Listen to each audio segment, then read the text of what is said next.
Okay, ladies and gentlemen, Carol has returned, and it gives me great pleasure to present my dear friends Carol and her mother, Mary, is it? Mary. Yes, Mary Higgins Clark, ladies and gentlemen, America's reigning queen of suspense, as our keynote speakers today at the 212 Hunter College Writers Conference. Mary and Carol. Or the hope that this is the one that is going to sell.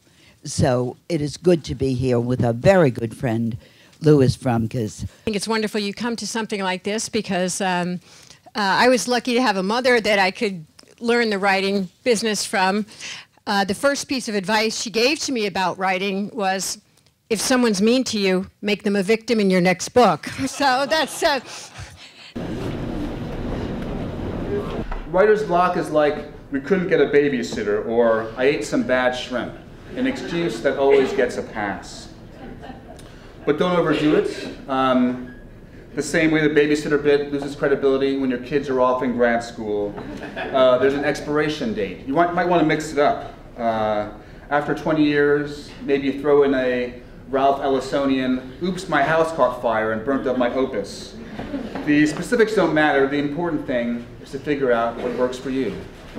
And it was so thoroughly outlined that there's no mystery as to why I didn't write it. Like, it's actually so overthought, there was no joy in writing it. So I know the beginning, I know the end. The middle was definitely fuzzy.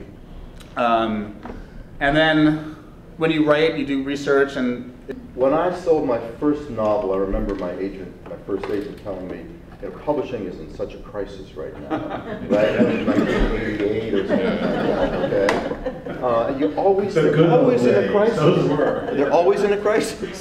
Well, you know what Gutenberg's first book was? The Bible. Do you know what the second book he printed? It was a non-fiction work about how much trouble publishing was in. The blog. I like that one. That's a good one.